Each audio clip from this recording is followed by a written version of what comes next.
हरियाली तीज का व्रत सावन मास की शुक्ल पक्ष की तृतीया तिथि को मनाया जाता है। यह व्रत सौभाग्यवती स्त्रियों के लिए विशेष फलदायक माना गया है। इसी दिन माता पार्वती ने भगवान शिव को प्राप्त करने हेतु कठोर तपस्या की थी और शिवजी ने उन्हें अपनी अर्धांगिनी रूप में स्वीकार किया था।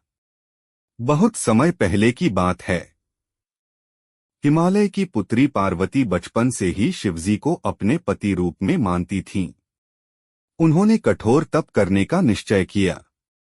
जंगलों में, निर्जन स्थलों में, पहाड़ों पर कई वर्षों तक पार्वती जी ने तप किया। उन्होंने अन्न त्याग दिया, केवल सूखे पत्ते खाए, फिर उन्हें भी त्याग दिया और वायु पर जीवन यापन किया। उनकी कठोर साधना देखकर देवताओं ने शिवजी से अनुरोध किया कि वे पार्वती जी का तप स्वीकार करें। शिवजी ने पार्वती की तपस्या की परीक्षा लेने का निश्चय किया। वे एक ब्राह्मण के वेश में पार्वती जी के पास पहुंचे और बोले, हे देवी, तुम किसके लिए यह कठोर तप कर रही हो? पार्वती जी ने उत्तर दिया, मैं महादेव को पति रूप में प्राप्त करना चाहती हूँ। ब्राह्मण वेशधारी शिवजी बोले, महादेव तो जटाधारी, सर्पों की माला पहनने वाले, श्मशान में रहने वाले, वैराग्य धारण करने वाले हैं। तुम एक राजकुमारी हो। तुम्हें तो कोई राजकुमार पति रूप में मिल सकता है। पार्वती मुस्कुराईं और बोली, महादेव ही मेरे स्वामी हैं, मैं किसी और को नहीं चाहती। तब शिवजी ने अपना वास्तविक रूप प्रकट किया। चारों ओर प्रकाश फैल गया। देवताओं ने पुष्पवर्षा की।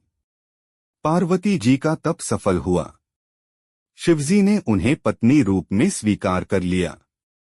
इसके बाद विधिपूर्वक हिमवान ने पार्वती का विवाह भगवान शिव से संपन्न किया।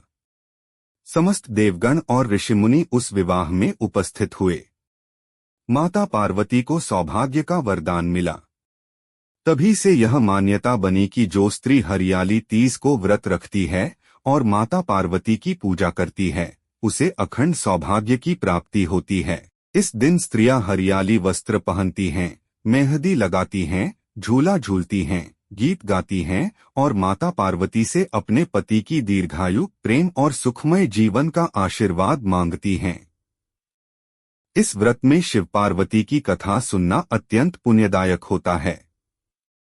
जो श्रद्धा से इस व्रत को करता है, उसके जीवन में प्रेम, सौंदर्य और सुख संपदा की वृद्धि होती है। हरियाली तीज का यह पर्व प्रकृति, प्रेम और तप का अद्भुत संगम है। यह केवल एक व्रत नहीं, बल्कि नारी की शक्ति, श्रद्धा और समर्पण की गाथा है। समाप्त।